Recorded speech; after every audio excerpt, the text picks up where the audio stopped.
Hi friends, இன்றைக்கி நம்ம உளுந்த வடை எப்படி செய்து பார்க்கலாம் வாங்க. பார்த்திங்களா எவ்வளோ பஞ்சு போல் இருக்குன்னு. இப்போ வீடியோக்குள்ளே போகலாம்.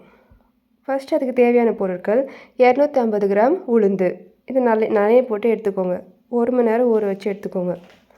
ஒரு பெரிய வெங்காயம், ஒரு பச்சை மிளகாய், கருவேப்பிலை, மிளகு சீரகம் சிறிதளவு.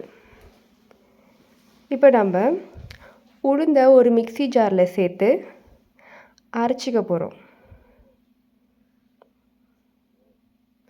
இப்போ மூடியை க்ளோஸ் பண்ணிவிட்டு நல்லா அரைச்சி எடுத்துக்கோங்க. தண்ணி சேர்க்காமல் அரைக்கணும். அப்புறம் தண்ணி லைட்டாக சேர்த்துக்கோங்க. ரொம்ப தண்ணி சேர்க்கக்கூடாது. நல்லா அரைச்சி எடுத்துக்கோங்க.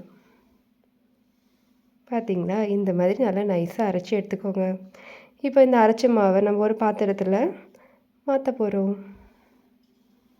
பார்த்திங்களா, இப்போ நம்ம இந்த மாவில் நறுக்கி வச்ச வெங்காயம், பச்சை மிளகாய், கருவேப்பிலை, அப்புறம் மிளகு சீரகம் இது எல்லாத்தையும் சேர்த்துக்கோங்க. இப்போ தேவையான அளவு உப்பு சேர்த்துக்கோங்க.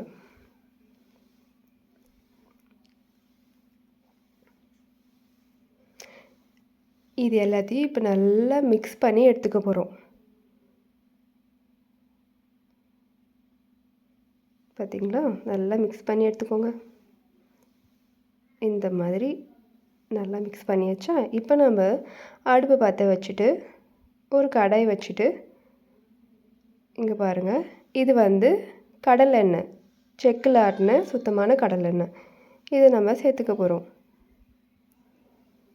ஹை ஃப்ளேம் ஆகிடுச்சா. இப்போ நம்ம அதை சிம்மில் வச்சாச்சா. ஒரு பாத்திரத்தில் தண்ணி வச்சுட்டு ஃபஸ்ட்டு கையை அதை டிப் பண்ணிவிட்டு அப்புறம் மாவு எடுங்க.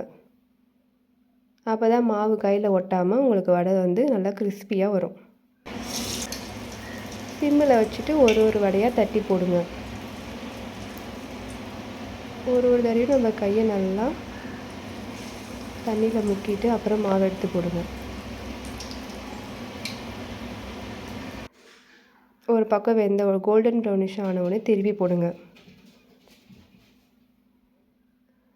அதுக்கப்புறம் வடையை எடுத்துருங்க.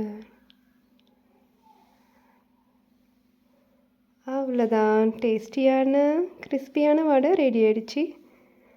இதுக்கு நம்ம ஒரு சட்னி, சாம்பார் எல்லாத்துக்குமே ரொம்ப டேஸ்ட்டாக இருக்கும். பார்த்திங்களா, சூப்பர்.